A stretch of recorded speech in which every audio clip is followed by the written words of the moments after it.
Hello, everyone. LoriCarter coming to you from my office in Casadega Spiritualist Camp. Hope you're doing well. Today, I plan on reading one of my blogs that I write once weekly and post on my website from the ethers, ethers.com.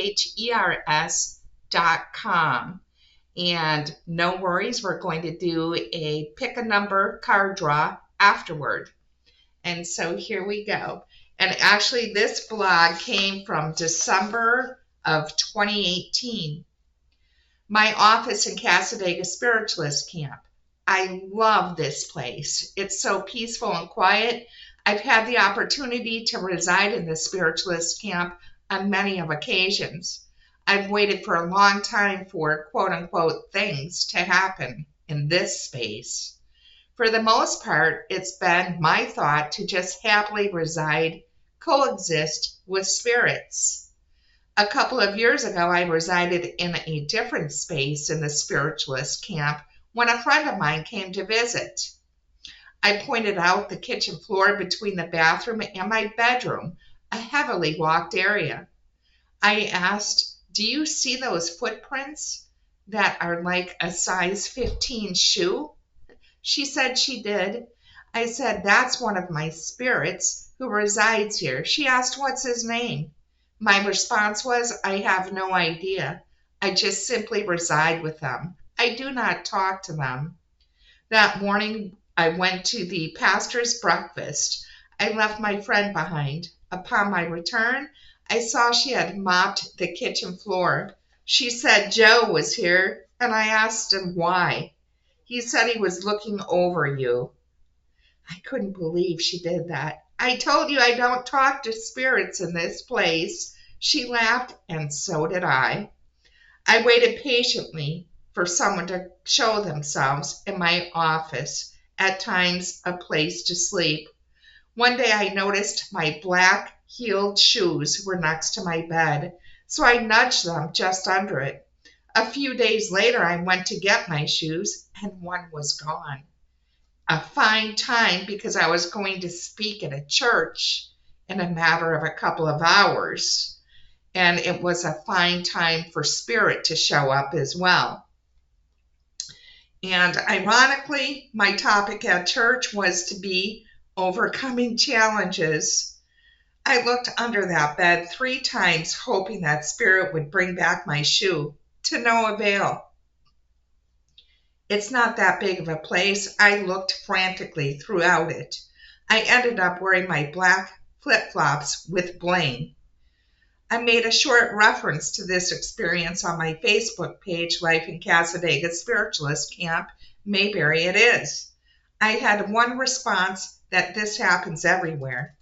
I believe it to be true, especially for those who meditate on a daily basis.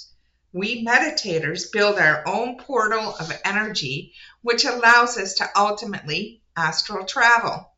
Our souls, spirits, leave our bodies at night when we go to sleep, and they return when we awaken. If you have not started your daily meditation practice yet, please do.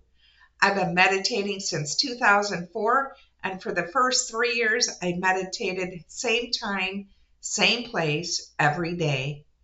I've had some amazing experiences that will be shared in my next book, The Playground. Lie down in your bed while meditating. We must be comfortable. Rest your arms at your side with palms up in receiving position. I like to have music in the background. Nothing upbeat, no lyrics or reoccurring threads. When you start thinking about what you should be doing other than meditating, place your focus on the third eye, the space between your eyebrows and a tiny bit above them, and you're breathing in and out. This should bring you back into the meditative state. If you only can meditate for 5 minutes the first day, good for you. Build on it each day. No worries if you fall asleep because your guides are still working with you, and eventually you'll be able to maintain the meditative state. Hope to hear about your experiences. By the way, it's been months and my shoe still has not returned.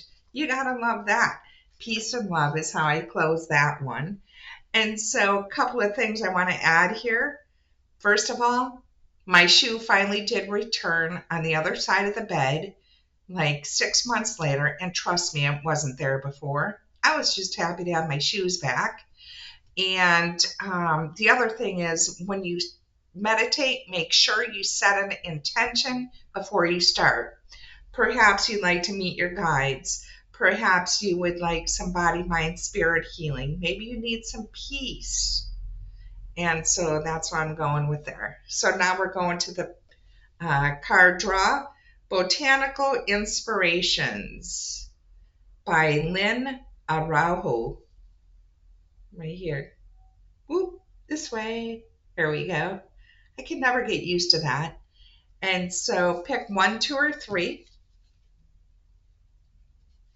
And the first card, Lilac. Symbolism, first emotions of love. Love is the magician that pulls man out of his own hat. Ben Hecht. Inspirational message. Like the lilac's fleeting beauty, you cannot hold forever that elusive feeling of falling in love for the first time.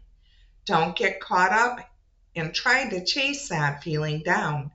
Just nurture love and you will see it blossom and grow.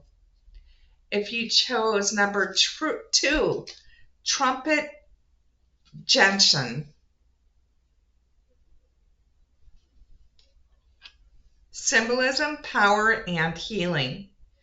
To get what you love, you first have to be patient with what you have. The quote is unknown. Inspirational message.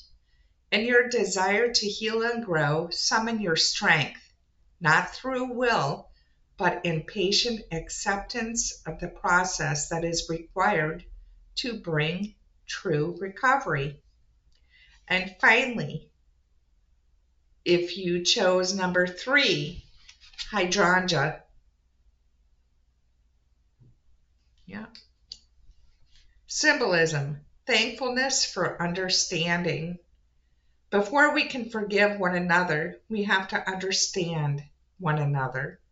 And that quote is by Emma Goldman. Inspirational message.